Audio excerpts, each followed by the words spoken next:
Я думаю, ситуация вообще-то не нова. То есть поведение властей Армении обусловлено тем соотношением сил и ситуации в регионе, которая складывалась после поражения в 44-дневной войне и после потери Арцаха. Конечно, в этом главная ответственность лежит на властей Армении. Но поскольку они сохранили свои позиции у руля Республики Армения, то сейчас их поведение просто соответствует тому соотношению сил, которое есть в регионе. Фактически власти Армении считают, что лояльность по поводу позиции Турции и Азербайджана обеспечивает безопасность вокруг Армении, что в первую очередь нужно для их политической безопасности. В этой ситуации складывается та риторика, которая относится к вопросу геноцида армян, к вопросу признания геноцида армян в международной арене. Трудно сказать, есть ли другая коммуникация, возможность избежать от ситуации либо уступки, либо война. Во всяком случае, государство и дипломатия для того, чтобы создать эту перспективу, то есть создать новые возможности, чтобы ситуация не была либо-либо. Если ситуация такова, значит дипломатия не работает. Если дипломатия не работает, это значит она неэффективна, не результативна, не компетентна. Потому что, повторюсь, цель дипломатии как инструмент государственной политики состоит в этом, чтобы создать для государства реальные возможности избежать, так сказать, категорических ситуаций, либо война, либо уступки. Если эта цель не выполняется и ситуация лежит, так сказать, в плоскости либо то, то значит мы имеем дело с неэффективной властью. Говорить о полноценном достижении цели, наверное, было бы большим преувеличением. Но, безусловно, на процессы в мире подобного рода резолюции, как о признании геноцида, так и на предусматриваемой ответственности за его отрицание, они играют определенную роль в международных отношениях и в процессах, которые происходят. Все, естественно, зависит от конкретного исторического периода. А сегодня, когда голос международной общественности, в принципе, мало влияет на конкретные процессы на Земле, возможно, эти резолюции играют гораздо меньшую роль, и поэтому мы становимся свидетелями таких событий, как массовый исход армян из Нагорного Карабаха, в частности, и многих других трагедий. Но в периоды, когда есть осознание человечеством, что существуют элементы международного права, что существуют какие-то ценности, касающиеся прав человека и человеческой жизни, такие периоды, как это, например, было в начале 90-х годов, подобного рода документы,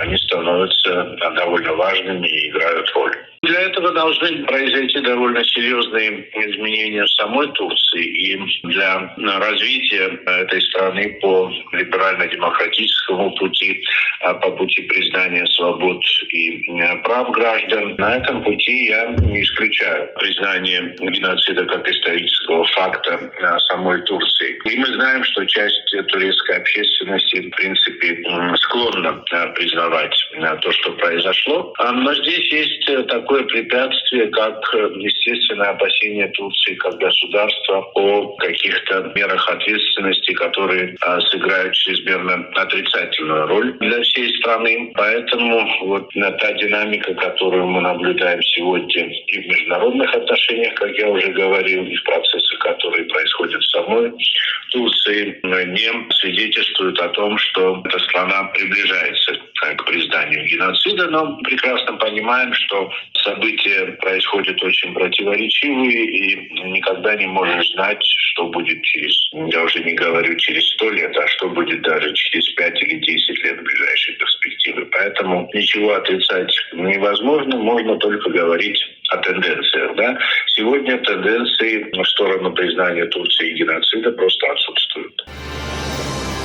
Я думаю, что должны были предполагать, что Трамп вернется к термину «медиаверн», потому что этот термин впервые использовал Барак Обама во время его президентства, и после этого Трамп тоже говорил «медиаверн». И не было никаких предпосылок того, что после Байдена Трамп продолжит использовать термин «геноцид». Но это не важно. Важнее то, что, правда, Байден использовал термин «геноцид», но во время правления Байдена произошел еще один геноцид, это этническая чистка в Карабахе, и ничего не предприняла администрация Байдена, чтобы предотвратить этот новый геноцид. И кроме этого, во время 4-летнего правления Байдена никаких документов не было или законов не было принято Соединенными Штатами, которые были бы исходить из логики геноцида армян, из-за того, что США приняли все-таки факт геноцида армян. Так что не важно, какой термин использует президент